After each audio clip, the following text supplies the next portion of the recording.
from the obedience discipline and 2 from rally. So please join me in welcoming these dogs and handlers.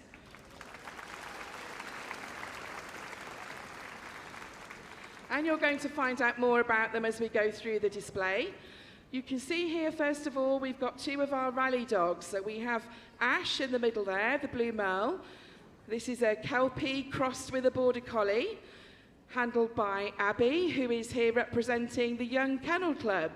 So any young person out there, aged between 6 and 24, you can come and speak to Abby about it afterwards, or go down to Hall 3 and find out how to join up. So here she was there doing a work round the cones, a figure of 8. And over here we have a lovely Sheltie, Shetland sheepdog, handled by Vanessa. And this is our senior lady on the team here, 10 years old, this young Sheltie. This is Jelly, going round the cones again.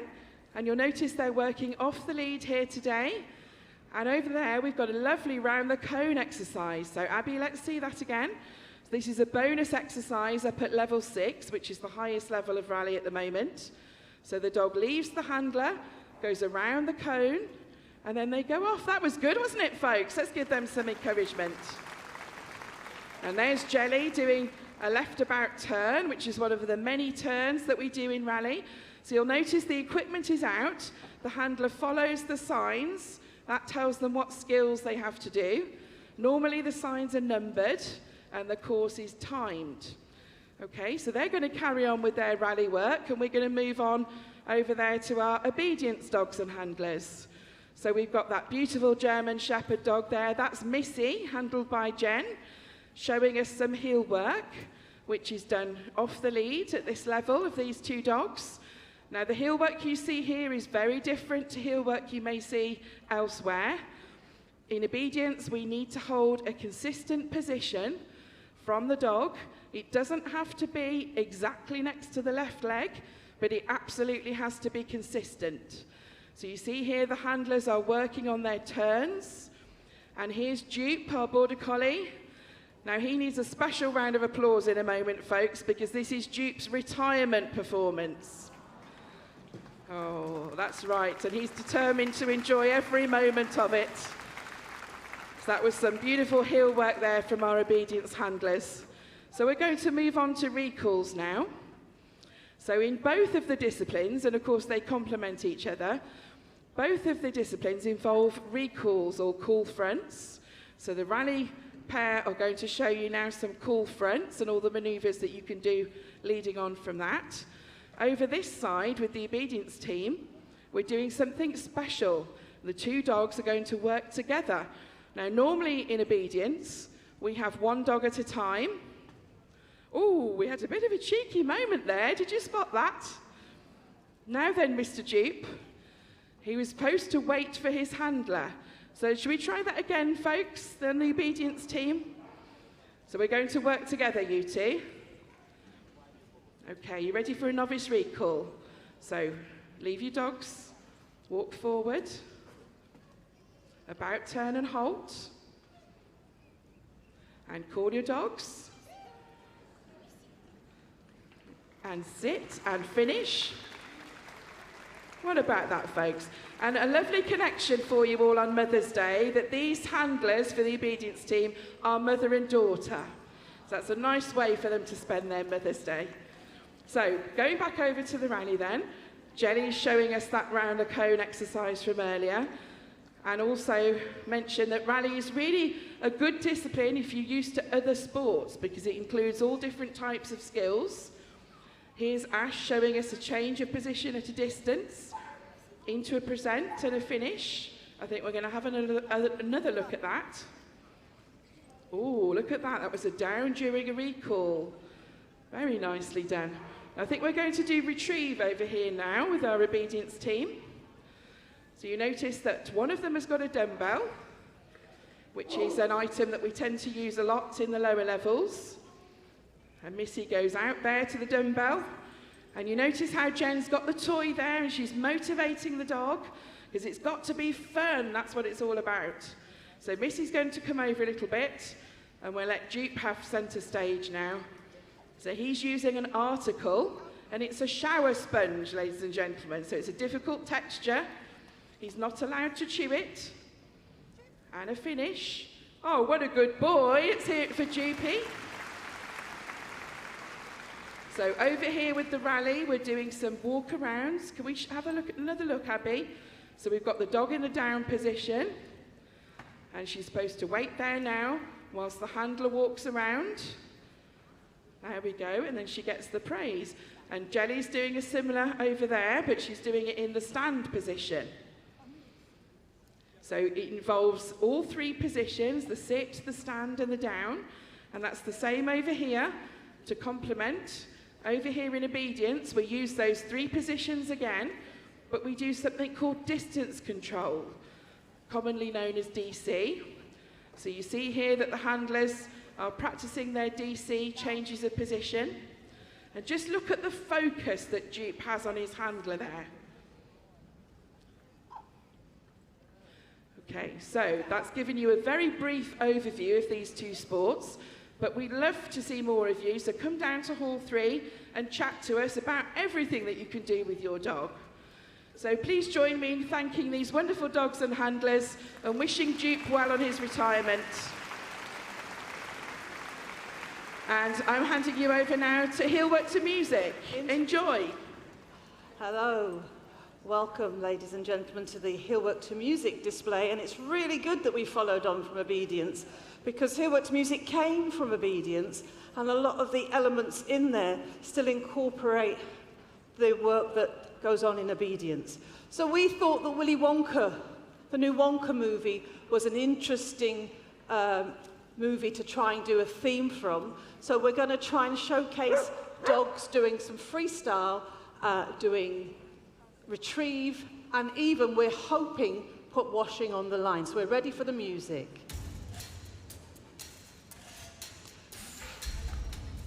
So we've got little Lexi here, and her ambition is to put the washing in the washing machine. Yes. And then we've got dogs that are scrubbing and washing and putting their feet in the barrel. And we've got a scrub. And young Ruby here is 12 years old. She's retiring today, and she's a good look at scrubbing on cue. So scrubbing's just an extension of the paw, and little Shiner's doing that too. And if we go down here, we can see Pie, the working cocker.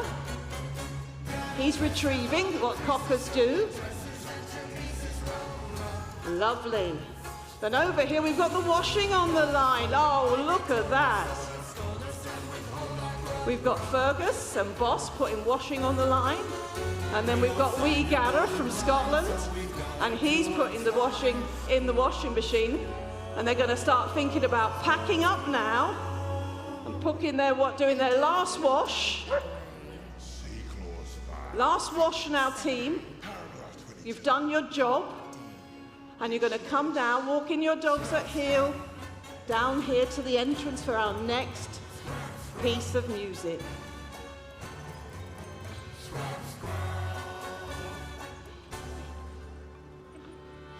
There we go. Off you go. So we thought we'd think about Pure Imagination, which is a Willy Wonka special song. And He'll Work to Music is about being imaginative and using music in an imaginative way and choreographing music to things that the dogs can do. So they're going to walk down the river, and then they're going to demonstrate what's going on with the music. So what have we got over here? We've got Lexi. So she's demonstrating a cuddle.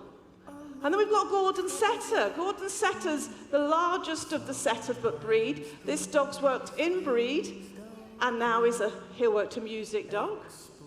And then we've got a repurposed guide dog. He's a Goldie crossed with a German Shepherd. And then we've got young Fergus, another Goldie, a working type Goldie, and he's showcasing the standing up and the weave. And then we've got beautiful, beautiful Boss, and he's showing us a sit-up. That shows good core, so it's actually a strengthening exercise for the dog. And now we've got Shiner, the miniature poodle, or toy poodle, I get them wrong. Shiner's an advanced heel-worked music dog, and he's a very gentle, delicate boy. And as I said, we've got Ruby here, and Ruby, 12 years old, fit for function, fit for form. So heel-worked music is keeping Ruby going. Pi here actually is a working cocker, so when he's not doing this, he's picking up. And then we've got little Gareth.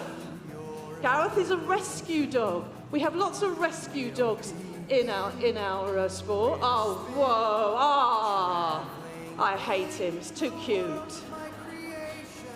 So they're now going to be thinking about what they need to do. So if you're interested in this sport suits all breeds, all types, all ages, and that's people too. Now, all these dogs are in various classes in heel-worked music, so they're not all advanced dogs. We've picked dogs that can do things and people that want to entertain. So we're going to be moving around, they're going to be doing their beautiful last pieces of music to showcase pure imagination. Now, the handlers in the middle can't actually hear the music properly, which is why I've just given them that cue for that piece of music. And then we have Lexi on the Chocolate River. Can we give her a round of applause? There she goes, young Lexi, beautiful dog, beautiful handlers. Thank you very much, team. Thank you very much, people. We're passing on to the fantastic Bloodhounds.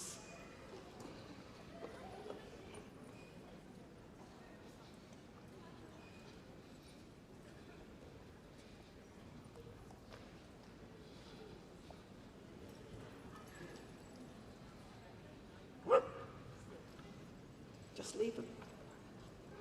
Good morning, ladies and gentlemen, and welcome to our brief little speech on the Bloodhounds and what the Bloodhounds do. We don't do rally and obedience, and we certainly don't do heel-work to music, but we are an annex of working trials who are over here, and we have specific trials for Bloodhounds. We have Rebecca here today with a 7-month-old bitch called Fogarty.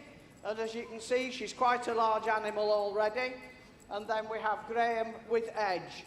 Edge is a well-seasoned trial hound, and he's in the championship stake at the Bloodhound trials.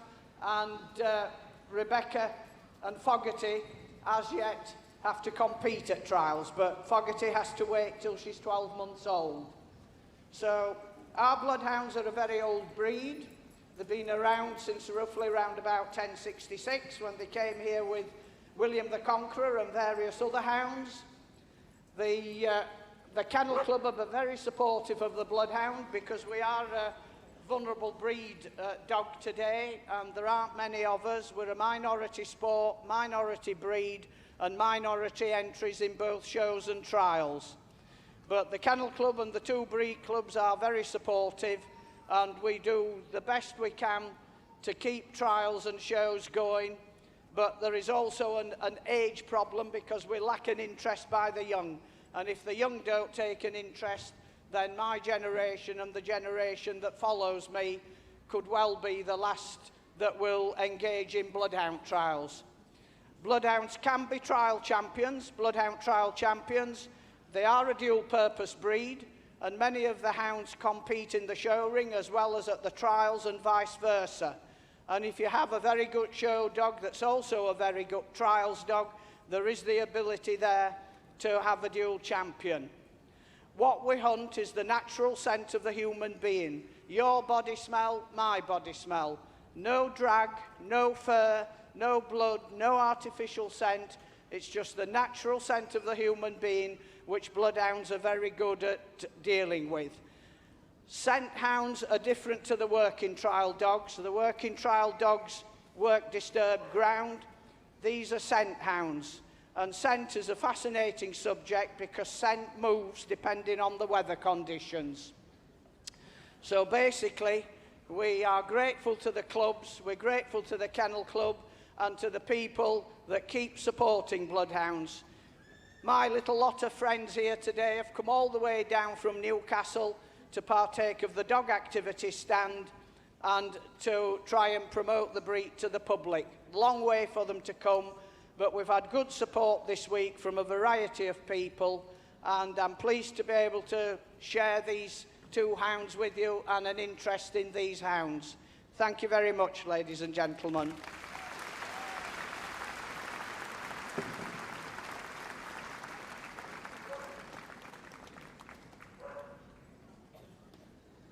Good morning, ladies and gentlemen. I'd like to introduce to you the Working Trials demonstration team.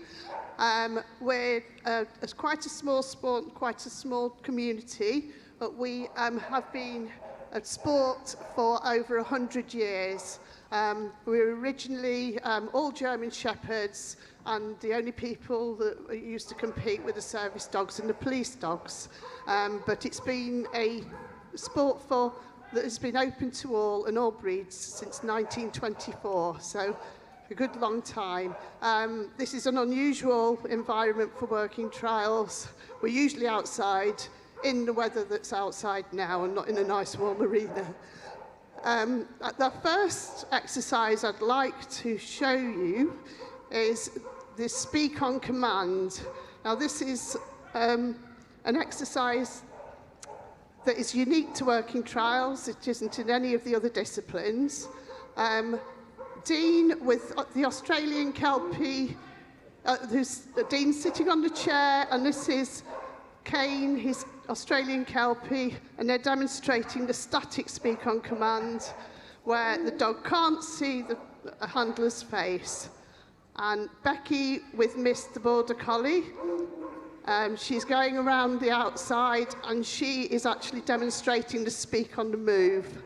Now it's not just a random bark, the dog has to speak and has to be quiet on the handler's command. Okay, so that's the Speak exercise. Thank you very much, Dean and Becky. Right, so while we've been watching that exercise, you may have seen John walking around the ring, putting various little articles out for his dog to find. Now, this is the biggest section in working trials, which is a track. Now, it's not like a man training style track. This is an accuracy track where the dog has to find articles of evidence. So the dog has to stay on the footsteps that John has walked. So in man trailing, obviously, they're just looking for patches of scent of a human, but on this one we're looking for small articles with human scent on them.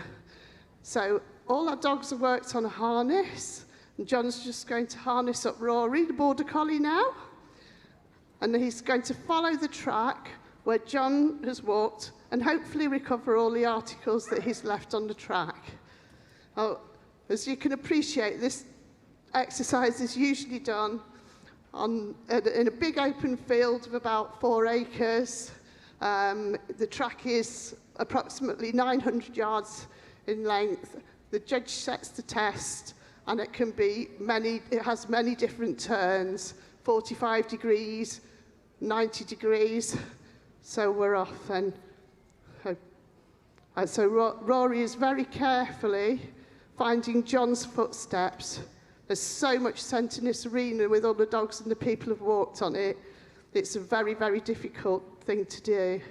Well done. So Rory's found the first article and recovered it. He now has to get back on the track and carry on following round to find the next article. The corners are particularly difficult because the track scent comes to an end and then he turns. He's doing this absolutely beautifully. So we'll be coming up to another article soon. Hopefully Rory doesn't go over them. Sometimes they do.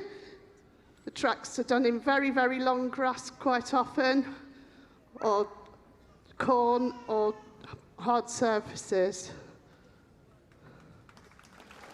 Well done, John. One more leg to go, I think.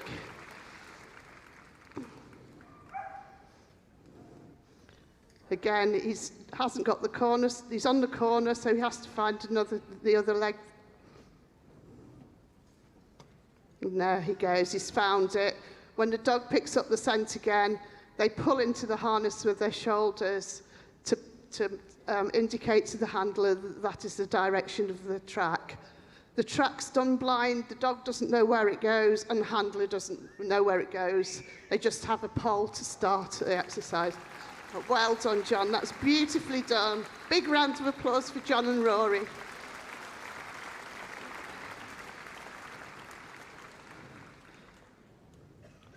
One more corner.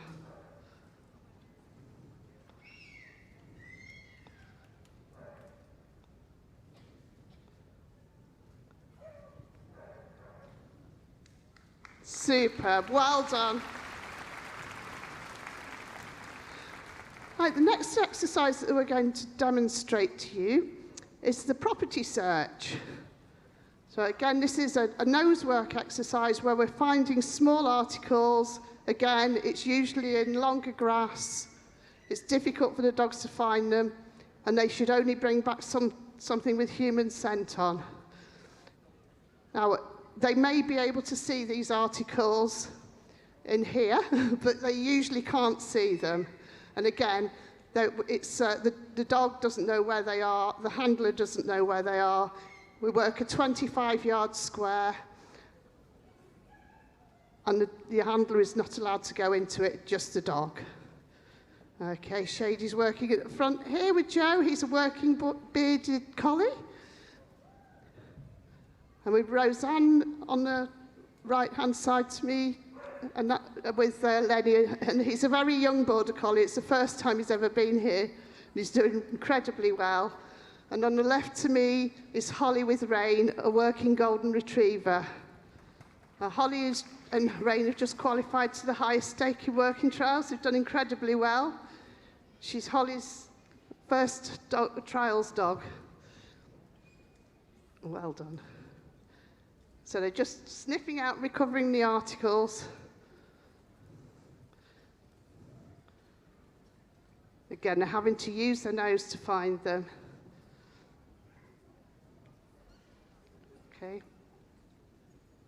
That's absolutely superb. Well done, ladies. That's really good. Thank you very much. Right. We have an agility section in working trials, but we only have 3 jumps. We have a hurdle, which is usually set to 3 foot. And as I said, it was a sport for the police and service dogs. So the hurdle was to mimic the garden gate, jumping the garden gate. We also have a long jump, which is usually set at 8 foot, and that's to mimic a ditch. Another jump that we do have is the scale, which is set at 5'6", and that's to mimic a garden fence. We're just showing you briefly, this is Jess with Tess, the cockapoo, and Dean with Kane, who did the speak. They're just showing you the jumps, a very cut down version, because the dogs would get injured if they were trying to do the full heights in this surface. That's excellent. Thank you very much, Jess and Tess. This is Becky and Miss. They're going to show you the send away and redirection. This is usually done across a big field, and it's an exercise that's done at about 150 to 200 yards distance. Okay, Becky? So the dog's responding to every command, left and right. Working to the whistle. Okay, and she's going to recall her now. That's fantastic, Becky and Miss. Thank you very much for watching our demonstration.